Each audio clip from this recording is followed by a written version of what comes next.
Este video es presentado por Historia Maníacos.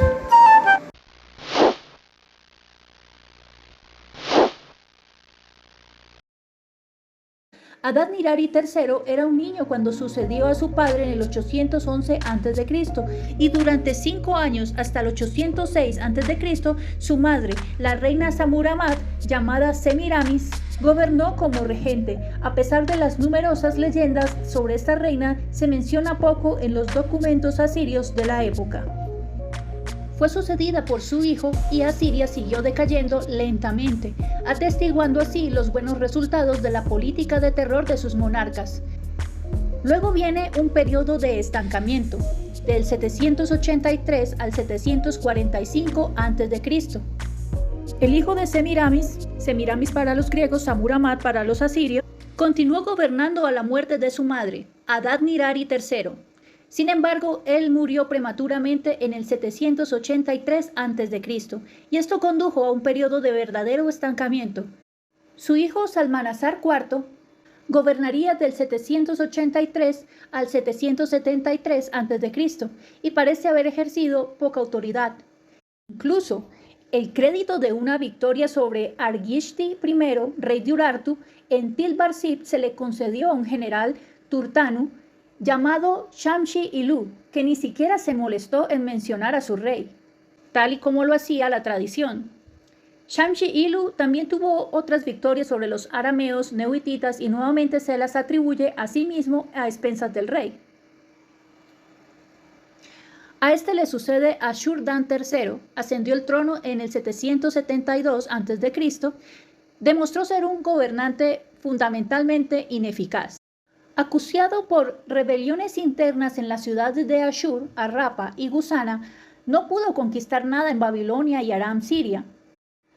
Para mayor dificultad durante su reinado hubo un brote de peste y para terminar ayudando en el tema de detractores religiosos hubo un ominoso eclipse solar.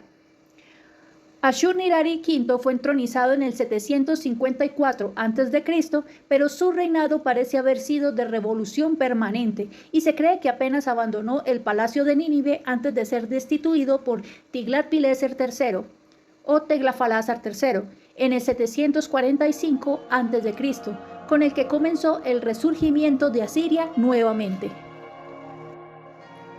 El nuevo rey adoptó el nombre de un gran conquistador asirio y pasó a ser Teglafalasar III. Bajo su mandato, Asiria resurgió, empezó por reorganizar el imperio, ajustó la maquinaria administrativa e hizo a todos los funcionarios responsables ante él. Creó un ejército profesional asalariado. Ya no era simplemente reclutar a los campesinos constantemente. Muchas veces estos campesinos tenían que llevar su propio material de batalla. No, con un ejército profesional, con un salario, el mismo gobierno los dotaría, los proveería del armamento. Así, él podía actuar constantemente sin necesidad de reclutar los campesinos durante periodos limitados de tiempo. Esto requería dinero, para lo cual tuvo que saquear a los pueblos tributarios. Luego pasó a ocuparse de pueblos circundantes. Los medos nómadas llevaban años acampando a sus anchas. Estos fueron perseguidos y sometidos a tributo. A continuación se dirigió al oeste. Las naciones cananeas se coaligaron contra Asiria. La coalición estaba encabezada por Osías de Judá, pero el intento fue un fracaso. En el 738 el ejército cananeo fue derrotado por Teglat-Falasar III. Israel, Judá, Siria, Tiro y las demás ciudades fenicias fueron sometidas a tributo. Ese mismo año murió Menahem de Israel y fue sucedido por su hijo Pekaya. El rey Pekacha hizo cuanto pudo por contentar a Asiria, pero el pago del tributo exigía recaudar muchos impuestos y esto tenía al pueblo completamente descontento. Además, en Judá había desde siempre un sentimiento de odio hacia los extranjeros, lo que, unido a la subestimación del poder asirio, culminó con un golpe de estado en el 736 que le dio el trono a un general llamado Pekaj. Sí, no había mucha variedad de nombres por lo visto. Ahora solamente hay que intentar decirlos. Volviendo a nuestro tema, el general llamado Pekaj toma a Israel bajo su dominio y se apresuró a organizar una nueva coalición contra Asiria. No tardó en conseguir el apoyo del rey Resín de Siria, hijo de Ben-Hadad III, pero tuvieron dificultades para convencer a Jotán, el hijo de Osías, regente de Judá. En el 735 apareció en la vida pública de Judá el profeta Isaías, profeta de la línea reformista inaugurada por Oseas años antes. Sin embargo, a diferencia de Oseas, Isaías era de la familia aristocrática, por lo que tenía más fácil la comunicación con el rey y los sacerdotes, y estaba en contra de una rebelión contra Asiria. Para complicar más las cosas, en el 734 murió Osías y poco después murió también Jotán, con lo que el trono pasó a su hijo Ahaz. El nuevo rey estuvo de acuerdo con Isaías y optó por la neutralidad de Judá en un hipotético enfrentamiento contra Siria por parte de Israel y Siria. Mientras tanto, las fuerzas conjuntas de Siria e Israel invadieron Judá, en represalia por su negativa a integrarse en la coalición anti-asiria. No tuvieron dificultades en tomar todo el país. Los edomitas y los filisteos aprovecharon para independizarse y Ahaz vio reducido su reino a los alrededores de Jerusalén. El rey pidió ayuda a Asiria y a Teglafalasar III no tardó en responder. Sus ejércitos llegaron a Siria en el 732 y la aplastaron sin dificultad. Con ello, Siria desapareció para siempre de la historia como nación independiente. Esta aniquilación se debió a que Teglafalasar III empleó una política mucho más astuta de la que sus predecesores.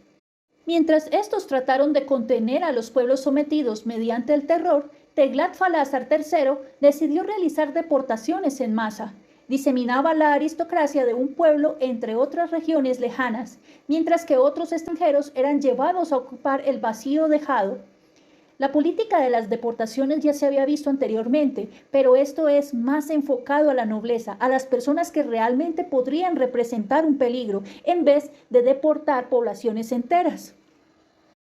Así logró borrar muchos sentimientos nacionales, a la vez que creaba fricciones internas entre los antiguos habitantes y los recién llegados. Fricciones que consumían unas energías que de otro modo podrían haberse empleado contra Asiria. En el caso de los sirios se diseminaron por el imperio asirio y con ellos se llevaron su lengua, el arameo.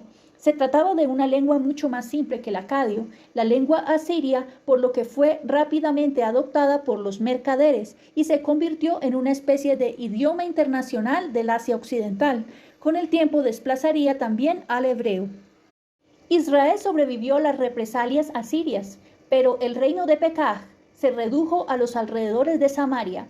El descontento dio pie a un golpe de estado por el que fue proclamado el rey Oseas, que logró la aprobación de Asiria comprometiéndose a pagar el correspondiente tributo. Mientras tanto, Teglafalasar III dirigía su atención hacia Babilonia, que ahora estaba gobernada por un rey caldeo. Cuando el rey caldeo murió, Teglafalasar III marchó sobre la ciudad y se proclamó él mismo con el nombre de Pulu. Tal vez era su verdadero nombre. Esta unión fue corroborada en los cielos como era habitual, de modo que el dios asirio Asur obtuvo la supremacía sobre el dios babilónico Marduk. Teglafalasar III murió en el 727 a.C. y fue sucedido por su hijo Salmanasar V. Egipto había observado con inquietud el progreso de Asiria, temía que en cualquier momento los asirios pudieran llegar a sus fronteras, así que se dedicó a apoyar todo intento de rebelión contra el imperio. La muerte del rey era el mejor momento posible para una rebelión, así que el rey egipcio indujo a Oseas de Israel a rebelarse. Este aceptó la propuesta y se negó a pagar el tributo pactado. En el 725 Salmanasar V puso sitio a Samaria.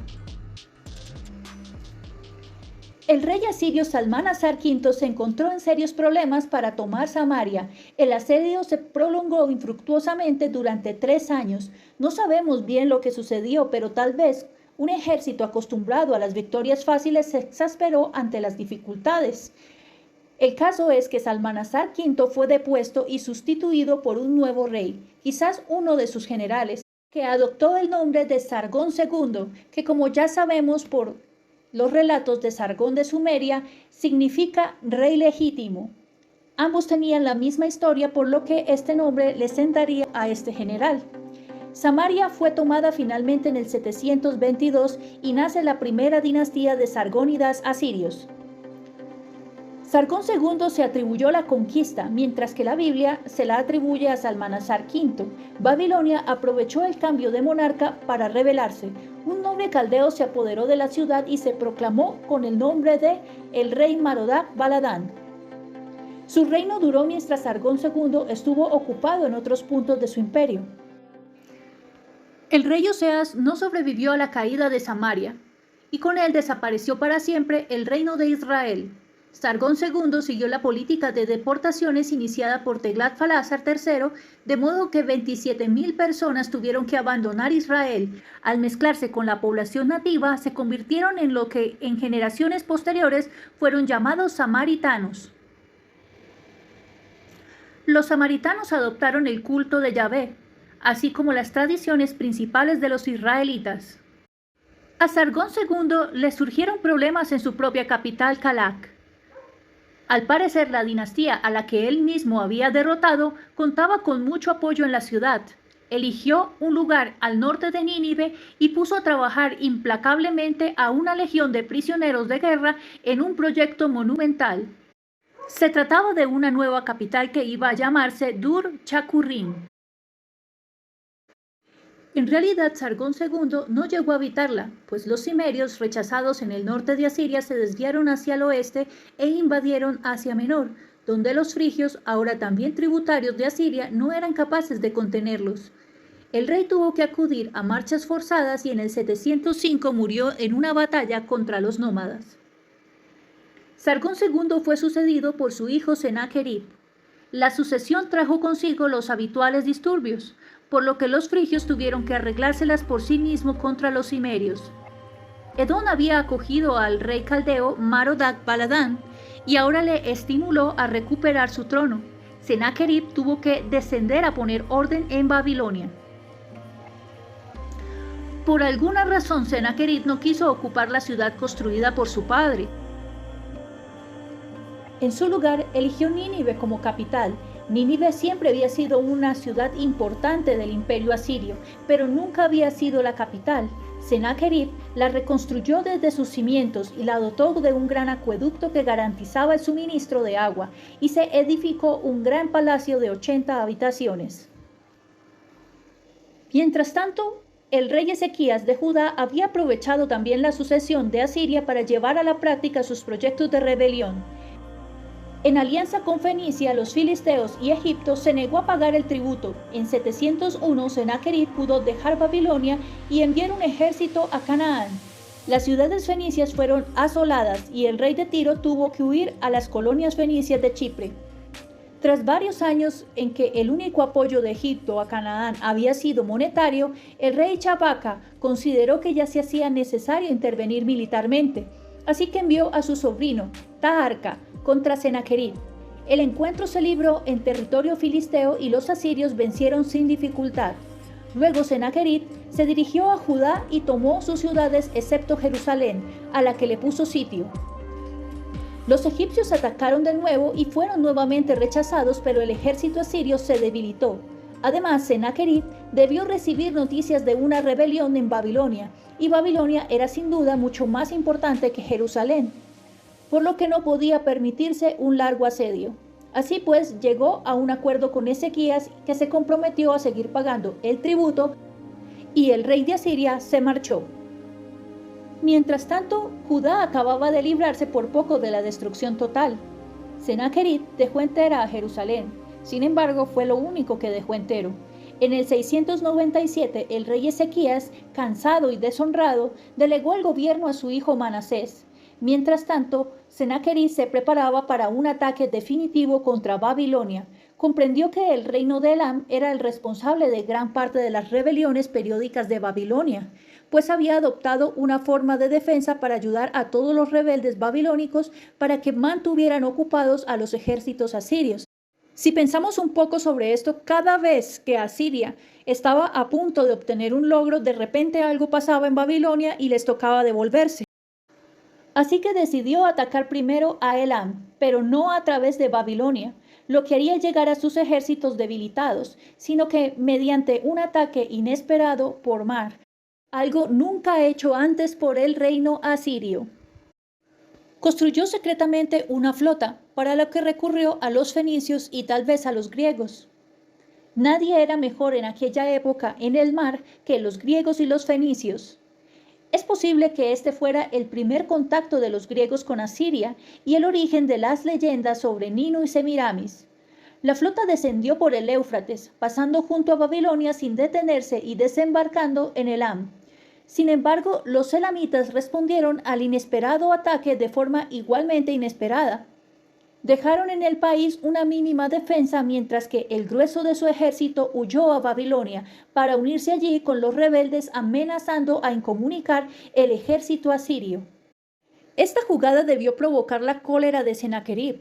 Hasta entonces, Asiria había sido relativamente respetuosa con Babilonia. Sin duda, la ciudad tenía una tradición cultural que impresionaba a los asirios. Aunque Asiria superaba sin duda alguna a Babilonia en cuanto al poderío militar, los asirios como babilonios reconocían la superioridad cultural de Babilonia. Pero ahora Sennacherib ya no estaba dispuesto a reconocer nada. En 689 devastó Babilonia, arrasó sus canales, derribó los diques, llenó las acequias de barro de las casas que hizo abatir desviando el Éufrates, destruyó incluso los templos y se llevó a Asiria la estatua misma de Marduk. Entretanto, el rey asirio Sennacherib fue asesinado en una conjuración organizada por sus dos hijos mayores. No conocemos los detalles, pero algo debió salir mal, pues ambos se vieron obligados a huir a Urartu, donde reclutaron el ejército. Otro hijo del rey asesinado reclamó el trono y conquistó el respaldo de la nobleza. Se llamaba Ashar-Hadón y no tuvo dificultad en derrotar a sus hermanos. Su política fue radicalmente diferente a la de sus antecesores. Inició la reconstrucción de Babilonia, una tarea que le llevó años. Llegó a un acuerdo de paz con Elam, en el cual se comprometió a no fomentar más rebeliones en Babilonia. Con Judá no tuvo problemas, pues Manasés pagó su tributo. El rey asirio tomó medidas para que su propia sucesión no pusiera en peligro el poder asirio, como había ocurrido en las sucesiones precedentes y hasta con sus propios hermanos. Tenía 2 hijos adultos y no estaba dispuesto a pasar por traiciones o intentos de asesinato que pudieran terminar en una guerra civil. Eligió a su hijo menor como sucesor y obligó a toda la nobleza a jurarle fidelidad como futuro rey. A su hijo mayor lo nombró virrey de Babilonia. Murió el rey asirio Ashar-Hadón mientras marchaba a Egipto en una tercera campaña. Tal y como había sido dispuesto, fue sucedido por su hijo menor Asurbanipal. Bajo su gobierno, Nínive llegó a su máximo apogeo. Su población alcanzó los 100,000 habitantes y sus caravanas comerciales llegaban hasta la India. Asurbanipal había recibido una esmerada educación y se interesó por la cultura babilónica. Construyó una inmensa biblioteca en su palacio en la que catalogaba cuidadosamente ejemplares de cuantas tablillas cuneiformes interesantes llegaban a sus manos. Gran parte de los conocimientos que tenemos de Mesopotamia se deben a esta biblioteca. Quizás como un poco de la herencia de Ashar-Hadón, Asurbanipal era más diplomático y más erudito por su educación que militar. Así que evitaba la guerra si era posible. En el 661, Asurbanipal finalmente dirigió una campaña contra Egipto. Militar o no, esta vez logró llegar hasta Tebas y saquearla, algo que ningún gobierno asirio había logrado anteriormente. Finalmente le puso final a la dinastía de reyes nubios y estos continuaron reinando en Nubia 1000 años más. Asurbanipal nombró virrey de Egipto a Necao, un príncipe del Bajo Egipto que había sido prisionero de guerra durante algunos años, con lo que conocía bien a Siria y sabía lo peligroso que era rebelarse contra ella. A Necao más adelante le sucede su hijo Psamético, quien logra expulsar de Egipto a los asirios, y Asurbanipal no pudo ocuparse de él porque al mismo tiempo le surgió un problema mucho mayor. Elam había vuelto a su antigua política de intrigas y había convencido al hermano del rey que gobernaba en Babilonia a que se rebelara, con lo que Asiria se vio envuelta en una guerra civil. El ejército de Asurbanipal tuvo que enfrentarse al de su hermano en Babilonia, En el 648, este se vio acorralado y se suicidó. El rey asirio comprendió que Elam estaba detrás de todos los problemas que ocasionaba Babilonia, así que emprendió una campaña contra dicho reino. En el 627 murió el virrey que Asurbanipal había impuesto en Babilonia cuando derrotó a su hermano, y varios pretendientes a la sucesión se disputaron el poder por un breve tiempo. Finalmente venció un caldeo llamado Nabopolázar. Por esta época, los excitas habían estado luchando contra los medos, pero ante este declive de Asiria decidieron aliarse contra esta, el mando asumido por un jefe medo llamado Ciaxares. Cuando Asurbanipal murió en el 622, Asiria se encontró rodeada de enemigos preparados para abatirse sobre ella. Ciaxares se erigió como rey de Media, dominando un territorio aproximadamente igual al del Irán actual. Nabopolázar también declaró la independencia de Babilonia. Naturalmente, esto supuso la guerra con Asiria. Por su parte, el ejército de Judá avanzó rápidamente hacia el norte y se adueñó del territorio que en antaño ocupaba Israel. El rey Josías ordenó la renovación del templo, que estaba muy deteriorado desde los tiempos del último rey yavista. En un hueco de la construcción, el sumo sacerdote Hilcías afirmó haber encontrado una primera edición del libro de la ley, un libro presuntamente escrito por Moisés, del que hasta entonces no se tenía noticia. No conservamos este libro, pero parece que era una primera versión del Deuteronomio, el quinto libro de la Biblia. En él se recordaba la historia de Moisés. El libro de la ley fue una forma en que los sacerdotes dijeron a Josías que era exactamente lo que tenía que hacer. Josías creyó que el libro era auténtico y fue eliminando del país todo culto no yavista. En 616, Nabopolázar pactó una alianza con Ciaxares. El sucesor de Asurbanipal no estaba a la altura de su padre y Nabopolázar avanzaba lentamente hacia Nínive, pero quería asegurarse de que su suerte no cambiaría por un revés imprevisto. El acuerdo fue sellado con el matrimonio entre la hija de Ciaxares y el hijo de Nabopolázar. Ciaxares no tardó en tomar Asur, la antigua capital. Acorralada Siria, en su desesperación se vio obligada a pedir ayuda a Egipto. Psamético aceptó ayudarla, no por simpatía ciertamente, sino porque a Egipto le interesaba una Asiria débil, pero no una Asiria acabada que fácilmente fuera reemplazada por otra potencia amenazadora, como Babilonia o Media. Pero la ayuda egipcia fue escasa y tardía. En el 612 Nabopolázar y Ciaxares sitiaron conjuntamente a Nínive y la tomaron, para regocijo de todo Oriente Próximo. Nínive fue literalmente arrasada y jamás se consintió que fuera reconstruida. De no haber sido porque su historia aparece en la Biblia, su nombre habría quedado completamente olvidado en los siglos posteriores. De todos modos, algunos fragmentos del ejército asirio sobrevivieron al desastre y se retiraron a la ciudad de Harrán, al norte de la media luna fértil, donde resistieron un tiempo bajo la conducción de un general llamado Ashur-uballit. Psamético murió y fue sucedido por Necao II. Decidió socorrer a los asirios refugiados en Harrán con la esperanza de que mantuvieran entretenidos a los medos y los caldeos y que estos no tuvieran ocasión para fijarse en Egipto. Pero tenía que pasar por Judá y el rey Osías se negó a darle paso, por lo que el rey de Egipto, aunque venció, perdió mucho tiempo. Nabopolázar había tomado Harrán y Ashur-uballit tuvo que huir hasta encontrarse con el ejército egipcio, con la ayuda del cual trató de recuperar Harrán, pero fue inútil. A partir del 605 no hay noticias de Ashur-uballit y con él desapareció definitivamente el último resto de Asiria.